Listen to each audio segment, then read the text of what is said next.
We are currently living in an age of top-performing movies that are all trapped in the past. And I'm not just talking about remakes and reboots. No, today I'm talking about legacy sequels. Legacy sequels are typically defined as continuances of films from many years ago, taking place further in the narrative's timeline. They often involve new characters introduced alongside familiar ones, and usually involve some torch passing. This is why most legacy sequels are often referred to as soft reboots, sometimes used as shorthand for bringing a new story and set of characters in while recognizing the old. Considering how much bang they've had at the box office, you are probably familiar with a handful of legacy sequels. 2022's bigger box office hit has been Top Gun: Maverick, a legacy sequel to the 1986 original film. 2021's biggest box office hit was Spider-Man: No Way Home, a film that functions as both a sequel to the current Spider-Man movies and a legacy sequel to past Spider-Man movies. With these films being the top performers, what lessons do you think that studios will take from these legacy sequels? The answer that some might give is that well-made movies will attract the biggest audience. And, no, respectively, that's a gross oversimplification. And it's not that Top Gun: Maverick and Spider-Man: No Way Home were not well-made films, they absolutely were. But that is not the only reason that these films became box office hits. People go to see these films because they carry stuff that they recognize. The films draw from source material that many are familiar with from many years ago. And if you're already familiar with the material, chances are you'll want to see it again, if not to bask in the nostalgia, then to compare and contrast for yourself. Legacy sequels have gained in popularity over the past few years. Films like Mad Max Fury Road, Blade Runner 2049, Candyman, and The Matrix Resurrections come to mind. Many of them have even turned large profits with legacy sequel franchises, such as with Disney's Star Wars trilogy and Universal's Jurassic World trilogy. So to clarify, with the top two films in the past 2 years being legacy sequels, the lesson that studios will take away from this is that they need to make even more legacy sequels to anything familiar in dormant IPs from past decades. There's often a familiar notion that comes about anytime a studio taps a long dormant IP. Someone always remarks that they might have been interested in this film if it had been called something different than a film franchise they're familiar with.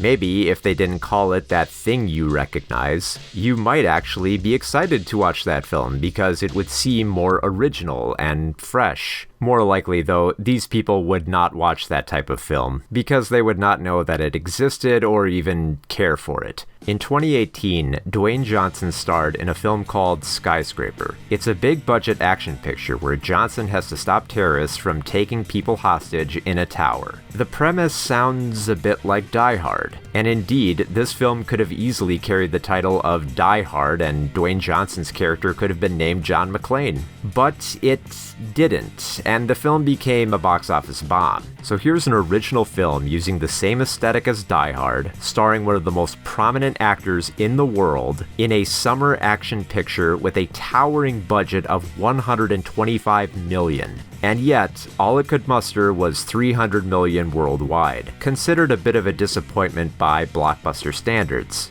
Now sure, even if it were called Die Hard, the box office might have still ended up the way that it did. But if Skyscraper was instead called Die Hard, it would certainly gain more attention for an audience polarized on remakes. You would probably still have a few people talking about how much they hated Dwayne Johnson's Die Hard, instead of everybody watching this video and trying to recall if Skyscraper even existed. The other argument about legacy sequel productions is that the studios are out of ideas, and thus retreat to safe, profitable IPs. And sure, there is some truth to this, but it is mainly based on the audience's demands. And more often, audiences will generally gravitate towards stuff they know instead of original narratives. During the summer of 2021, Disney Plus debuted a series of original short films under the banner Launchpad. The films included American Aid, Dinner is Served, Growing Fangs, The Last of the Chupacabras, Let's Be Tigers, and The Little Princess. These were films by fresh-faced directors creating original works not based on previous properties. They weren't buried under Searchlight or Hulu either. They carried the Disney logo and were featured on Disney+. The majority of these short films were actually really good. They were heartfelt, charming, and carried bits of whimsy that felt far from the usual artificiality that Disney serves up. These are the types of films that Disney should be making more of. If you are just now hearing about Launchpad and wondering why you didn't hear about it before, well, there's a reason for this. The Launchpad movies debuted on Disney Plus at the same time as Cruella, the 101 Dalmatians revisionist prequel film. And guess which movie more people talked about? Was it the sweet original Launchpad film about a Chinese kid who loves ballet? Or the Disney remake based on a property that you recognize? Now, okay, sure, Cruella certainly had a larger marketing campaign behind it to match the budget, but Launchpad also had advertising that honestly kind of surprised me that Disney would advertise these types of films. What Launchpad didn't have, however, was the best kind of advertising. The free kind. The advertising where YouTubers will talk about how much they hate the film, posting both before and during the film's run. All of those reactions count towards the film's notoriety, where even people who don't like the film will merely hate watch it to add their own 2 cents. Not many people during that time talked about Launchpad because they either weren't aware of it, or if they were aware of it, declined to discuss the films as they were not viable for their analytics. People are less likely to click on a glowing review of an original short film series than they are a superlatively scathing of Disney's latest live-action retread. That provocative attention led to Disney getting more attention for Cruella and not as much for Launchpad. Thankfully, Launchpad is still developing at Disney with more new filmmakers, which is good news for those who actually care about original films from new directors, rather than just lament about that desire while consuming the same stuff over and over. That being said, Disney might be too late for stuff like Launchpad to take off. I mean, they've already been doing so many legacy sequels and remakes for over a decade that it's become the norm. It feels like these types of movies have been present ever since the 2010 legacy sequel to Tron, which was literally called Tron Legacy. Disney recently developed a legacy sequel to the Halloween favorite Hocus Pocus and a legacy sequel series to Willow. They're also doing the same for Star Wars with series about legacy characters like Boba Fett and Obi-Wan, as well as for Marvel with their upcoming continuation of the 1990s X-Men animated series. Other studios are taking notes on Disney's success, dusting off dormant IPs and continuing on with the original actors. Universal brought back Jamie Lee Curtis for Halloween, Halloween Kills, and Halloween Ends. Paramount brought back Linda Hamilton and Arnold Schwarzenegger for Terminator Dark Fate. Sony brought back Bill Murray, Dan Aykroyd, Ernie Hudson, and a highly questionable digitized version of Harold Ramis for Ghostbusters Afterlife. Now sure, this formula is not always a guaranteed method for success. Every film production is a gamble, yes, I know, but the odds are greater in the favor of the studio for legacy sequels. Spider-Man No Way Home featured a slew of legacy actors, and that film would end up making $1.9 billion.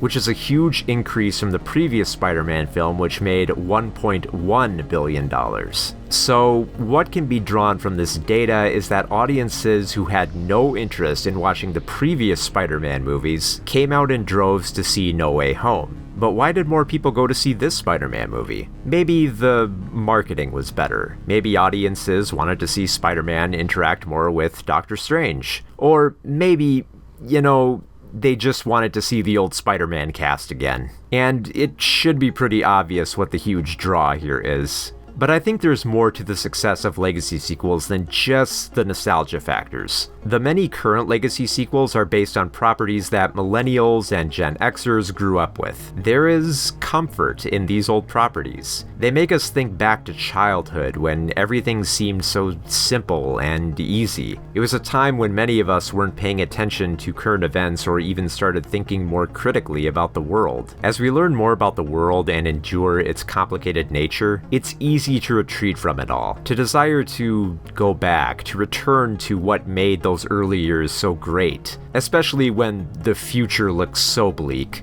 And so we stoop ourselves in the longing of the past, falling back to that franchise that we loved when we were young. And studios, having recognized this longing for the past, have found that there's a quick buck to be made in exploiting this nostalgia. This is often why legacy sequels will double down on how much nostalgia they load up with these films over time. By the final film in Disney's Star Wars trilogy, the legacy actors included Mark Hamill, Harrison Ford, Carrie Fisher, Ian McDermott, Billy Dee Williams, and Anthony Daniels. By the final film in the Jurassic World trilogy, legacy actors Laura Dern, Jeff Goldblum, Sam Neill, and B.D. Wong would all appear on the screen. All of these nostalgic elements are piled on top of each other to make the audience feel comfortable, to make you feel like these studios didn't leave your favorite franchise behind. They're trying to appeal to the heaviest levels of nostalgia. And the thing is, I'm not immune to this either. I love the sci-fi classic Blade Runner, and seeing that story continue in Blade Runner 2049 with the same tone and characters was a genuine treat. I loved that legacy sequel, but I'm not going to sit here and pretend that it was made only because they had a good script. It was made because Alcon Entertainment purchased the rights and intended to make the jump from small films to blockbusters. Alcon's co-founder Andrew Kosov even spelled this out when he mentioned in an interview, quote, "If you don't have the repetitive cash flow, which is a fancy way of saying being in the sequel business, you are going to be in trouble eventually."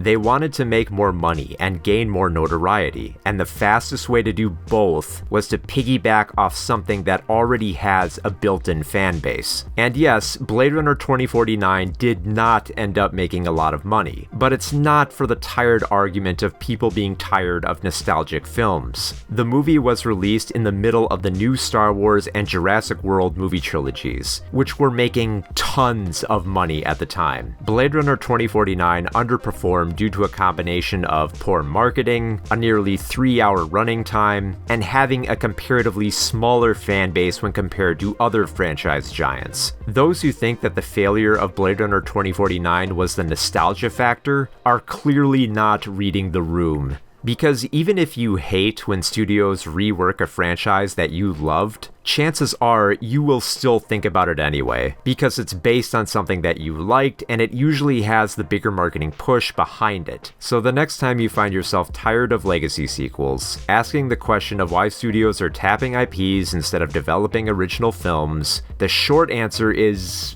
money. But the slightly longer answer is that the two top-performing films of the past 2 years were Spider-Man No Way Home and Top Gun Maverick. And if your retort to these successful legacy sequels is, well, yeah, but those are the exception and not the rule, then be prepared to keep repeating this line for many years. Just to make this clear, this is not some binary argument of all legacy sequels being good or bad. It just helps to realize why these films are being made and break the endless loop of repeatedly asking the same question. So stop asking why Disney made Indiana Jones 5 and Toy Story 5. You should know damn well why they're being made.